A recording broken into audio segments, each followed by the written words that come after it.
Hey everyone, welcome back for another deep dive. You know how we do it here. Absolutely. We take a subject, a person, an event, anything really, and we just go deep dive in. That's right. And today we are talking about the life and career of Miho Nakayama, Yes, a Japanese singer and actress who recently passed away. sadly. Yeah, at the age of 54. Yeah, way too young. Way too young, and she had a massive career, She did? both in music and in film. And I have to admit, I'm not super familiar with her work, Okay. but I'm really excited to learn more about her. Well, I think a lot of people probably aren't familiar with her, Yeah. at least in the States. Yeah. But she was a massive star in Japan. Wow. And I mean, she was incredibly prominent in Japanese pop culture. Mm-hmm. And, her success in both music and film is really something special. Yeah. Not a lot of people can do both Yeah, for sure. and be so successful at both. Like what comes to mind is like Jennifer Lopez. You know what I mean? Yeah. Like there's very few people that can pull that off. Yeah, exactly. Very, very few.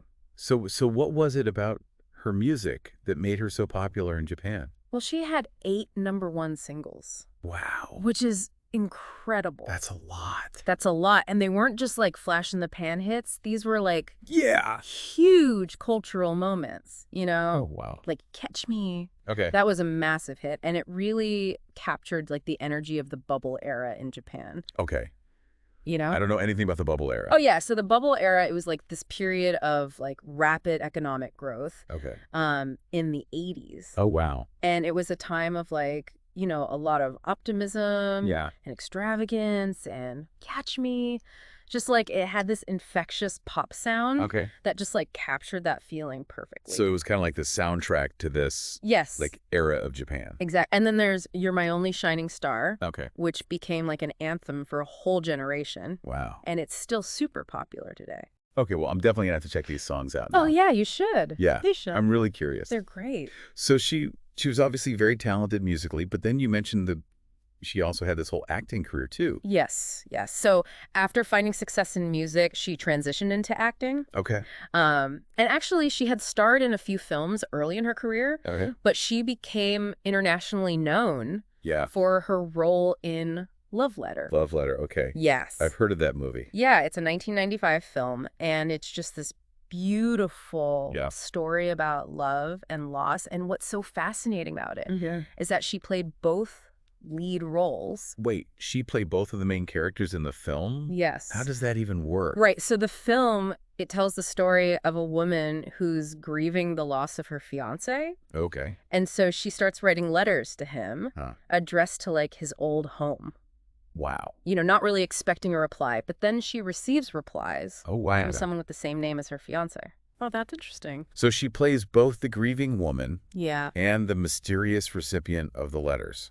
So it's like two sides of the same coin? Kind of. Yeah, exactly. Oh, that's so cool. And her performance is just incredible. That's really fascinating. It is. I never would have guessed. She's very talented. Yeah. Like her ability to portray both of these characters so distinctly and with so much depth Yeah. is what makes the film so powerful. And it clearly made a huge impact because I know Love Letter won a bunch of awards. It did. It did. Yeah. It won awards at Japanese film festivals, like the Blue Ribbon Awards, Okay. where she won Best Actress. Wow. But it also got recognition internationally. Oh, wow. It won the Audience Award at the Toronto International Film Festival. So she really was a global star. She was. That's really impressive. Yeah, That's really impressive. it is. So we have Love Letter from 1995, Right. but her film career actually spanned decades. She started acting really early on. Like one of her first roles was in this movie called Bebop High School, Okay. and that was back in 1985. Wow. So that was like right at the start of her career. Yeah.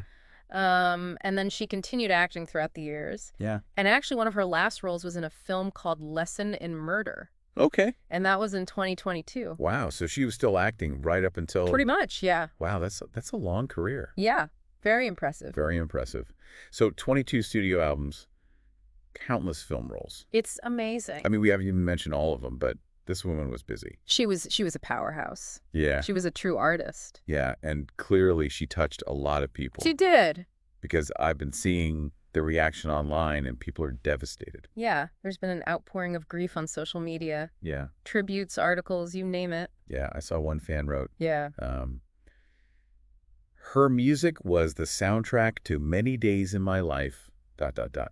I'm grateful for the inspiration she has given me. It's beautiful. Yeah, I mean, she obviously left a mark on people. Yeah, and it wasn't just her music. Yeah. I mean, people were touched by your acting as well. Yeah. Another fan wrote, "Thank you for the music." Wow, yeah, simple but powerful. Exactly. So how would you sum up Miho Nakayama's legacy?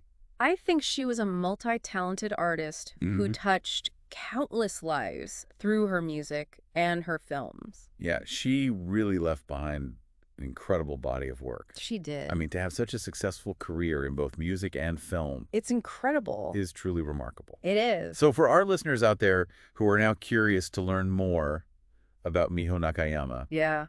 what would you recommend as a good starting point? Well, if you're interested in her music, Yeah. I would recommend starting with her early albums Okay. from the late 80s and early 90s. Okay. Perfect. They really capture the essence of her sound. Awesome. And of course, Love Letter is a must-watch. Yes. For anyone interested in her film work. Awesome. Great recommendations. Thank you. So yeah, I encourage everyone to check out Miho Nakayama's work and let us know what you think. Yeah. What resonates with you? Definitely. What makes her art so captivating? We'd love to hear from you. Yeah, let's keep this conversation going. Absolutely. All right, well, that's all the time we have for today, but thank you for joining us for another deep dive, and we'll see you next time.